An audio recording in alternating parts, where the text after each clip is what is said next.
Hello viewers, আসসালামু আলাইকুম সবাইকে। আশা করি সবাই ভালো আছেন।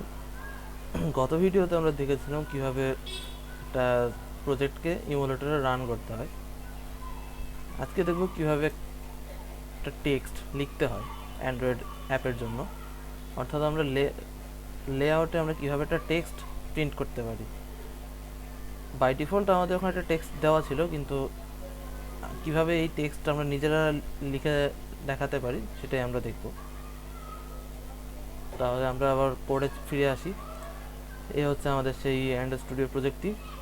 আগের প্রজেক্টটি আমার আপনাদের সামনে আছে, এবং আগে যে টেক্সটটা ছিল সেটা আমি রিমুভ করে দিয়ে জাস্ট একটা ব্ল্যাঙ্ক এক্সএমএল ফাইল রেখে দিই। ব্ল্যাঙ্ক বলতে এখানে জাস্ট লেআউটটা দেওয়া আছে। তো বাই ডিফল্ট আপনারা যে লেআউটটা দেখছেন, যে কনস্ট্রেন্ট লেআউট, এর জায়গায় আমরা ফার্স্টে লিনিয়ার লেআউট ইউজ করব। আমরা শুরু থেকে লিনিয়ার লেআউটের ব্যবহার করেই শিখব। তো এটা চেঞ্জ করার জন্য আমরা জাস্ট এই পুরো কোডটুকু অ্যাঙ্কর ব্র্যাকেটের আগ পর্যন্ত পুরো লেখাটুকু ডিলিট করে দিয়ে যদি লিনিয়ার লেআউট লিখি, এই যে আমাদের লিনিয়ার লেআউটের সাজেশন চলে আসছে। খেয়াল করুন, এখানে আমাদের বড় হাতের এল ইউজ করতে হবে। বড় হাতের এল দিয়ে যদি আমরা লেখা শুরু করি তাহলে আমাদের এখানে সাজেশনটা আসবে। এবং দেখুন, আমি এখানে লিনিয়ার লেআউট লিখলাম, অটোমেটিকলি এখানেও সেই লিনিয়ার লেআউটটা চলে আসছে। এবং এই পুরো লিনিয়ার লেআউটটাই হচ্ছে আমার সেই যে এই পেজটা। বাই দ্য ওয়ে, এটাকে পেজ, অ্যান্ড্রয়েডের ক্ষেত্রে এটাকে পেজ না বলে এটাকে অ্যাক্টিভিটি বলা হয়। যেমন এই যে এখানে আমাদের নামই দেওয়া আছে অ্যাক্টিভিটি মেইন ডট এক্সাম্পল। তো ফাইন, আমাদের কোড লিখতে হবে এইটুকু অন এরিয়ার ভিতরে। তো আমরা একটা এন্টার দিয়ে নিচে নামি।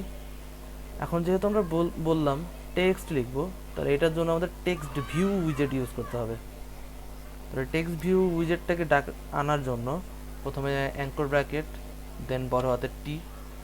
দেখবেন সাথে সাথে আমাদের টেক্সট ভিউয়ের সাজেশন চলে আসছে। এখানে এই যে দ্বিতীয়টা টেক্সট ভিউ।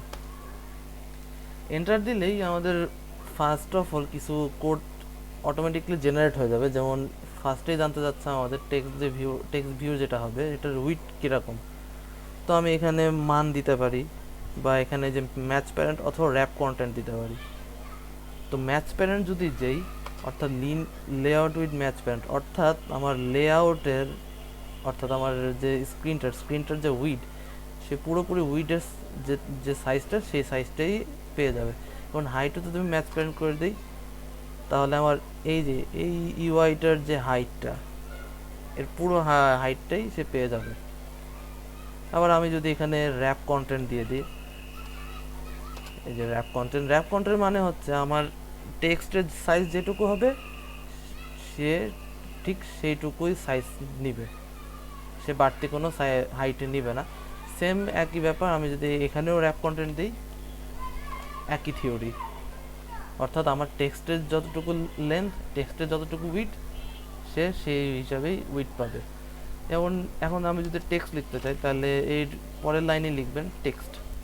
জাস্ট টেক্সট যদি নিয়ে আসেন, তাহলে এই যে দ্বিতীয় যে সাজেশনটা অ্যান্ড্রয়েড টেক্সট, এর ভিতরে আমি আমার টেক্সট পাস করে দেব। তো ধরা যাক আমি আমার নামটাই লিখে দিই। ভিউয়ার্স দেখতে পাচ্ছেন আমার লেআউটে খুবই ছোট আকারের লেখাটা দেখা যাচ্ছে। এটা খুব একটা ভিজিবল না। আমি যদি এটাকে একটু জুম করেও দেখাই, এই যে ছোট করে রামিম লেখা আসছে। তো আমরা চাইলে এটাকে বড় করতে পারবো, কালার দিতে পারবো। তো ফার্স্ট অফ অল আমরা একটা কালার দিই। এই যে জাস্ট কালার যদি লিখি, তাহলে এই যে টেক্সট কালার অপশন, এখানে আমরা আমাদের ইচ্ছা মতো কালার চয়েস করতে পারি, আমরা কালার কোড দিতে পারি। তো আপাতত আমরা ব্ল্যাক দিই। এই যে এখন একটা ব্ল্যাক কালার চলে আসছে। এখন আমরা যদি টেক্সটের সাইজটা বাড়াতে চাই, অর্থাৎ টেক্সট যদি সাইজ লিখি, এই যে টেক্সট সাইজ, এন্টার দিলাম। এখন এখানে আমরা যাই মানই দেই না কেন, সেটা আমরা এসপিতে দেবো। অর্থাৎ আমরা যদি টেক্সটের সাইজ বাড়াতে চাই, তাহলে আমরা দেবো এসপি। আর যদি আমরা কোনো একটা লেআউটের সাইজ বাড়াতে চাই, হাইট উইডথ যেটাই বলেন, তাহলে সেখানে আমরা ডিপি ইউজ করব। তো সাপোজ ধরে নিন আমি এখানে দিলাম 20 এসপি। তো দেখেন আমাদের সাইজটা একটু বড় হলো। ওটা আরও বড় করতে পারি, 50 এসপি দিই। এই যে আমাদের লেখাটা একটু বড় করে দেখাচ্ছে। এখন আমরা ব্যাকগ্রাউন্ড কালার দিতে পারি। জাস্ট ব্যাকগ্রাউন্ড লিখবেন। এখানে যদি আমি এখন সাপোজ একটা কালার দিই,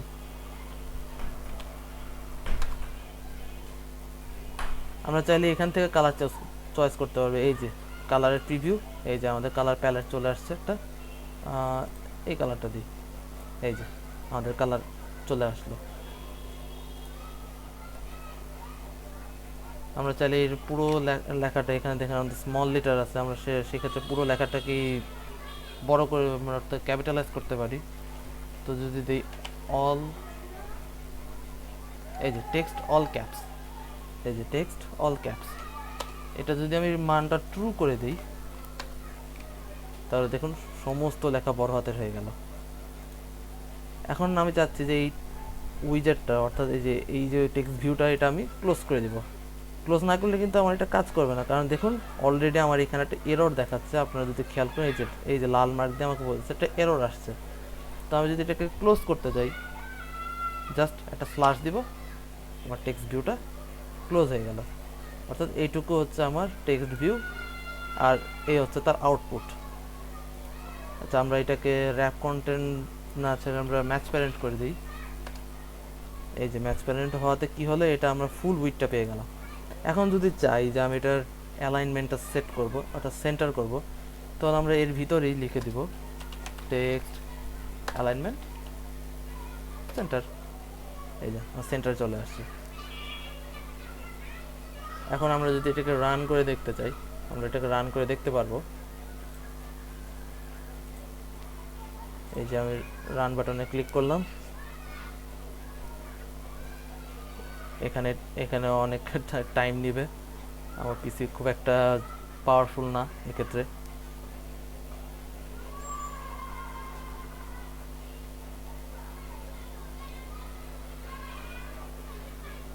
একটু টাইম চাচ্ছে আপনাদের কাছ থেকে।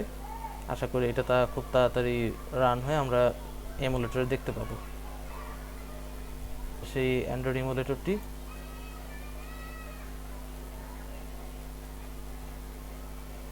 এখন আমাদের ভিউটা এই যে আমাদের যে কোডটা আমরা লিখলাম টেক্সট ভিউতে, আমার নামটা প্রিন্ট করলাম, সেটা আমাদের এখানে এমুলেটরে দেখাচ্ছে। তো আমরা চাইলে এই যে আমরা যে লেখাটা লিখলাম, এই যে রামিম লেখাটা, এটা আমরা চাইলে এখানে নাও লিখতে পারতাম। মানে এই ক্ষেত্রে আমাদের যদি অনেক বড় টেক্সট লিখতে হতো, তাহলে অনেক ঝামেলা পোহাতে হতো। তো আমরা সেই ক্ষেত্রে আমরা কি করতে পারি, আমি এটাকে মিনিমাইজ করে দিই, এটাকেও মিনিমাইজ করি, এবং আমরা প্রজেক্টে ঢুকবো। প্রজেক্টে দেখবেন এই যে রেস ফোল্ডারের ভিতরে ঢুকবো, এর ভিতরে যে ভ্যালুস স্ট্রিং ডট এক্সএমএল এর ভিতরে ঢুকবেন। এখানে দেখবেন একটা স্ট্রিং উইজেট নেওয়া আছে, আমরা আরেকটা স্ট্রিং উইজেট নেই।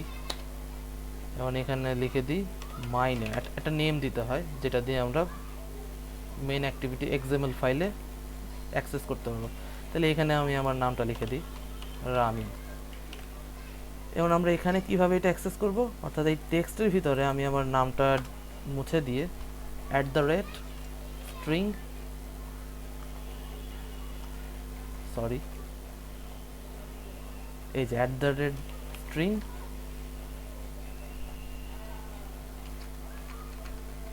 এই যে মাই নেম, এটা যদি দিই সেম অ্যাজ ইউজুয়াল। এখানে আমি সরাসরি নামটা দিইনি, কিন্তু আমি একটা রেফারেন্স দিয়ে দিলাম, যেই রেফারেন্সে ও যাচ্ছে যে আমার নামটা পাচ্ছে। এখন আবার যদি আমি রান করি, একইভাবে আমাদেরকে প্রিন্ট করে দেখাবে।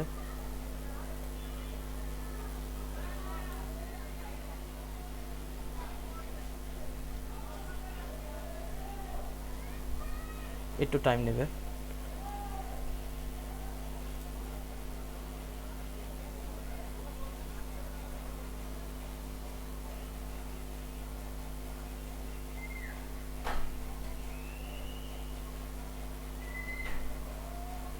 তাহলে এই যে আমাদের ইয়েটা দেখাচ্ছে, আমাদের লেখাটিকে দেখাচ্ছে। তো এই ছিল আজকের ভিডিও। পরবর্তী ভিডিও দেখার জন্য আমন্ত্রণ জানিয়ে এখানে শেষ করছি। আসসালামু আলাইকুম।